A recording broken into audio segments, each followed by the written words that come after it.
Hi అండి, welcome back to Vishwas world. అందరూ ఎలా ఉన్నారు?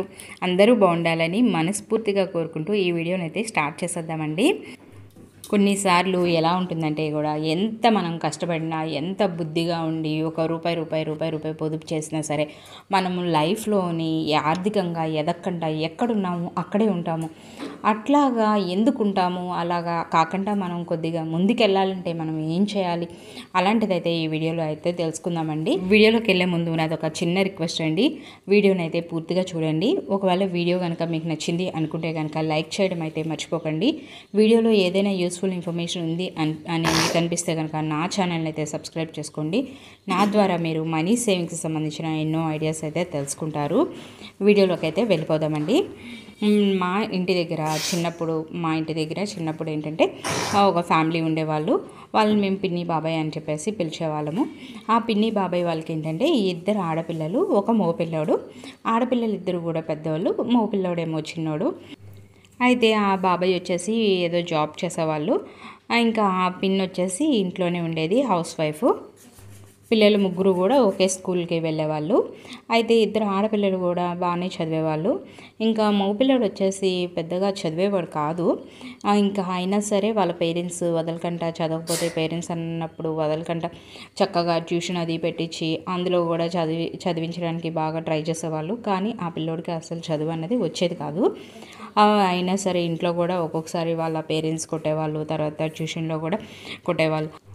మన చిన్నప్పుడు స్కూల్లోని మనం సరిగ్గా చదవకపోయినా చేయకపోయినా కొట్టేవాళ్ళు. ఇప్పుడైతే ప్రజెంట్ అయితే మన పిల్లల్ని స్కూల్కి పంపిస్తున్నా చేస్తున్నా సరే వాళ్ళు చదవకపోయినా చేయకపోయినా లేకపోతే ఇంకోటి ఏదైనా సరే వాళ్ళని మందలించడం అనేది స్కూల్లో జరగట్లేదు. ఓన్లీ తిట్టడం మాత్రమే జరుగుతుంది.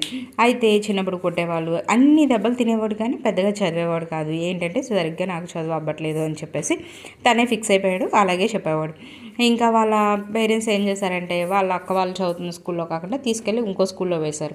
ఇంకో స్కూల్లో వేస్తే అక్కడ సరిగ్గా చదివేవాడు కాదు. తర్వాత మళ్ళీ ఇంకొక స్కూల్లో వేశారు. అట్లాగా 2-3 స్కూల్స్ అయితే మార్చారు. అయినా సరే తన చదువు ఎక్కడ ఉందో అక్కడే ఉంది కానీ ముందుకైతే వెళ్ళట్లేదు. అయితే ఇంకా ఏం చేశాడంటే 8th క్లాస్ వరకు ఎలాగోలా లాగించాడు. ఆ స్కూల్ మార్చి ఈ స్కూల్ మార్చి అట్లాగా లాగించారు. కానీ ఇంకా 8th పూర్తయిపోయింది, 9thలోకి వెళ్తాడనగా ఇంకేం చేశాడంటే మొండి పట్టుబట్టేశాడు. ఇంకా నేను స్కూల్కి వెళ్ళను, చదువు మానేస్తాను అని చెప్పేసి గట్టిగా పట్టుబట్టేశాడు. ఇంకా వాళ్ళ పేరెంట్స్ ఎవరు అదేంటి బొజ్జగించి చెప్పినా లేదంటే గట్టిగా కొట్టి చెప్పినా ఏం చెప్పినా సరే నేను స్కూల్కి వెళ్ళనని చెప్పాడు. ఇంకా వెళ్ళనని చెప్తే ఇంకా వేరే దారి లేక వాళ్ళ పేరెంట్స్ ఊరుకుంటే ఇంకా ఇప్పుడు నువ్వేం చేస్తావు అని అడిగితే కనుక ఆ పిల్లోడు ఏం చెప్పాడంటే ఇంకా నేను పనిలోకి వెళ్ళిపోతాను, ఇంకా చదువుకున్నాక ఉద్యోగం వచ్చిన తర్వాత కూడా పనే కదా చేసుకోవాల్సింది, అట్లాగే నేను ఇప్పటి నుంచే వెళ్ళిపోతాను అని చెప్పేసి తను వేరే పనిలోకి వెళ్ళడం అయితే మొదలుపెట్టాడు. ఇంకా తను చిన్నతనం నుంచి ఇంకా వర్క్ చేయడం అనేది మొదలుపెట్టాడు.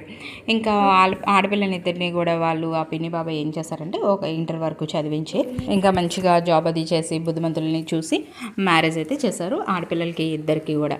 ఇప్పుడు ప్రజెంట్ అయితే ఆడపిల్లలు ఇద్దరు లైఫ్ బాగుంది. అలాగా లైఫ్లో ఒక గ్రోతింగ్ అయితే మంచిగా ఫైనాన్షియల్ గ్రోతింగ్ కూడా బాగానే ఉంది. కానీ వాళ్ళ అబ్బాయికి మాత్రం లైఫ్ అన్నది ఎలా ఉందంటే ఎక్కడున్న గొంగలి అక్కడే ఉన్నట్టుగా ఉంది. తను చిన్నప్పటి నుంచి జాబ్ చేస్తున్నాడు, ఒకే చోట చేస్తున్నాడు. అయినా సరే ఏదో కొద్దిగా జీతం పెరుగుతుంది, ఆ వస్తున్న జీతం అలాగే సరిపోతుంది అంతే. ఇప్పుడు ప్రజెంట్ తనకి మ్యారేజ్ అయ్యి పిల్లలు ఉన్నా సరే కూడా తన లైఫ్ అయితే అలాగ నడిచిపోతుంది. కానీ లైఫ్లో ఫైనాన్షియల్ గ్రోత్ అన్నది మాత్రం ఏమాత్రం లేదు. ఎందువల్ల లేదు?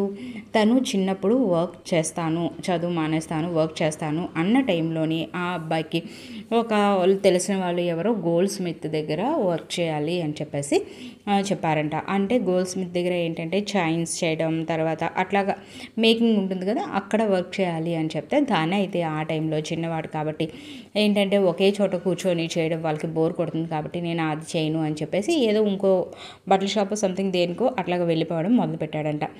అట్లాగా వెళ్ళిపోయాడు, బాగానే ఉంది.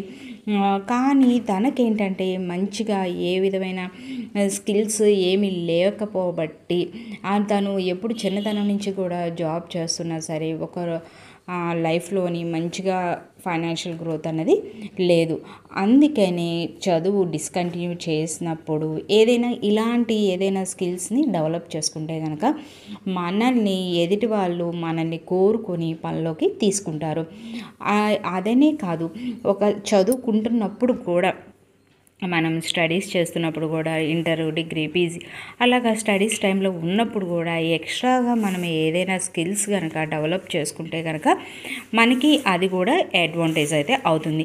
ఎందుకంటే ప్రజెంట్ ఇప్పుడు ఉన్న కాంపిటేటివ్ వరల్డ్లో అందరూ కూడా పిల్లలు కానీ పెద్దవాళ్ళు కానీ అందరూ పిల్లలు బాగా చదివించాలి, బాగా చదువుకోవాలి, మంచిగా మనకి జాబ్స్ తెచ్చుకోవాలి అని ఉన్న కాంపిటేటివ్ వరల్డ్లోని జాబ్స్ అన్నవి రావాలి అన్నా సరే, చేయాలి అన్నా సరే మనము ఎక్స్ట్రా స్కిల్స్ కూడా డెవలప్ చేసుకోవాలి. మన పిల్లలకు కూడా ఎక్స్ట్రా స్కిల్స్ అనేవి నేర్పించాలి. సో అందుకని ఏదైనా మన చేతిలో ఏదైనా పని ఉంటే కనుక మనల్ని వాళ్ళే కోరుకొని పెట్టుకుంటారు. మనకి ఈరోజు పని ఉంటే కనుక మనం సొంతంగానే పని అనేది చేసుకోవచ్చు. ఎలా అంటే ఇప్పుడు సెల్ ఫోన్స్ వస్తున్నాయి, స్మార్ట్ ఫోన్సే అన్నీ కూడా ఎలక్ట్రానిక్సే కదా.